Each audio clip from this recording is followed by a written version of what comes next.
마테오복음서 28장 1절에서 8절. 부활이란. 안식일이 지나고 그 이튿날 동틀 무렵에 막달라 여자 마리아와 다른 마리아가 무덤을 보러 갔다. 그런데 갑자기 큰 지진이 일어나면서 하늘에서 주의 천사가 내려와 그 돌을 굴려내고 그 위에 앉았다. 그 천사의 모습은 번개처럼 빛났고 옷은 눈같이 희었다. 이 광경을 본 경비병들은 겁에 질려 떨다가 까무러쳤다. 그때 천사가 여자들에게 이렇게 말하였다. 무서워하지 말라. 너희는 십자가에 달리셨던 예수를 찾고 있으나 그분은 여기 계시지 않다. 전에 말씀하신 대로 다시 살아나셨다.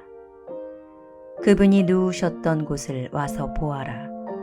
그리고 빨리 제자들에게 가서 예수께서는 죽었다가 다시 살아나셨고 당신들보다 먼저 갈릴레아로 가실 터이니 거기에서 그분을 뵙게 될 것이요 하고 알려라. 나는 이 말을 전하러 왔다. 여자들은 무서우면서도 기쁨에 넘쳐서 제자들에게 이 소식을 전하려고 무덤을 떠나 급히 달려갔다.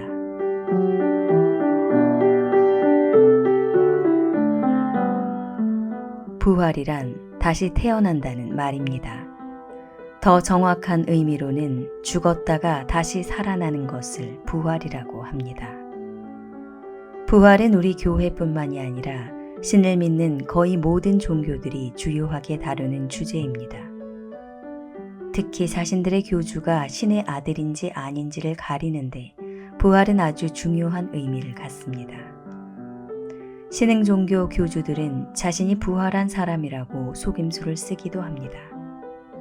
심지어는 어떤 교주는 자신이 죽었다가 다시 살아날 터이니 절대로 매장하지 말라고 해서 그냥 두었다가 시체가 다 썩어 문드러진 경우도 있었습니다. 이처럼 사람이 죽었다가 다시 살아나는 부활의 개념은 고대로부터 현대에 이르기까지 많은 사람의 관심 대상이었습니다. 그러나 현대 영성에서 다루는 부활의 의미는 상당히 달라졌습니다. 지금은 부활을 마음의 변화, 삶의 변화라는 관점에서 이해하려고 합니다. 즉, 마음이 거듭나면 새롭게 태어났다고 인정해 주는 것입니다. 내 마음이 거듭나려면 어떻게 해야 하는가? 마리아 막달레나처럼 자신을 보아야 합니다. 마리아 막달레나는 다른 제자들이 늘 편치 않은 눈으로 바라보던 여인이었습니다. 마리아 막달레나의 과거가 그리 좋지 않다고 생각하였기 때문입니다. 그럼에도 불구하고 마리아 막달레나는 주님 곁을 떠나지 않았습니다. 주님이 마리아 막달레나를 있는 그대로 인정해주고 받아주셨기 때문입니다. 마리아 막달레나 역시 과거의 잘못된 자기 삶에 대해 자책하며 우울해하지 않고 주님이 자기를 사랑한 것처럼 자기 자신을 믿고 사랑하여서 마음이 거듭났던 것입니다. 즉, 내적인 부활을 한 것입니다. 그것을 어떻게 알 수가 있는가? 만약 마리아 막달레나가 자학과 자책감에 사로잡혀 있었다면 다른 사람들이 자기를 바라보는 눈길을 감당하지 못했을 것입니다. 또한 주님을 뵙기도 괴로워서 마음 안의 동굴 속으로 들어가서 나오지 않았을 것입니다. 그러나 그녀는 그러지 않았습니다. 당당한 마음으로 주님의 무덤을 보러 갈 수 있었습니다. 우리는 살아가면서 많은 결심을 합니다. 새롭게 살겠다고, 과거와는 단절을 하겠다고 결심합니다. 그럼에도 불구하고 변화가 없는 것은 바로 이런 병적인 관점, 자학적인 관점에서 자신의 인생을 평가하기 때문입니다. 하느님은 사람을 몰아붙이시고 다그치시는 분이 아니십니다.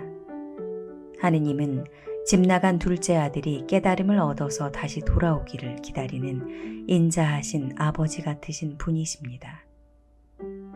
이런 하느님을 믿고 자신을 미워하거나 학대하지 않고 잘 돌본다면 마리아 막달레나처럼 마음이 거듭남을 체험하게 될 것입니다. 그런데 한 가지 유념해야 하는 것이 있습니다. 많은 분들이 내적 부활, 거듭남, 그러면 과거와는 전혀 관계없는 완전히 새로운 사람으로 태어난다고 생각하고 있고, 또 자신이 과거와는 전혀 다른 사람으로 태어났노라고 호언장담하는 사람이 있기조차 합니다. 그러나 영성 심리에서는 그런 생각에 동의하지 않습니다. 왜냐하면 사람의 마음은 그리 쉽게 변하지 않기 때문입니다. 개과천선하였다는 많은 사람들이 과거의 어두운 습성으로 돌아가는 것은 바로 이런 이슈 때문입니다. 그렇다면 내적인 거듭남, 내적 부활이란 어떤 상태를 말하는 것인가? 과거의 옷을 버리고 새 옷으로 갈아입고 짠 하고 나타나는 것이 아니라 수선한 옷을 입듯이 마음 역시 부분적 수리만이 가능할 따름입니다. 결국 우리가 주님 앞에서 보여드릴 수 있는 것은 새로운 존재인 내가 아니라 잘 꿰매고 다듬은 예전의 나라는 것입니다. 이런 현실을 모르고 거듭난 척, 과거와는 완전히 결별한 척 하는 사람들은 무리한 탓에 쉽게 병이 나곤 합니다. 그러니 마리아 막달레나처럼 겸허한 거듭남을 지향하는 기도 생활을 하시길 바랍니다.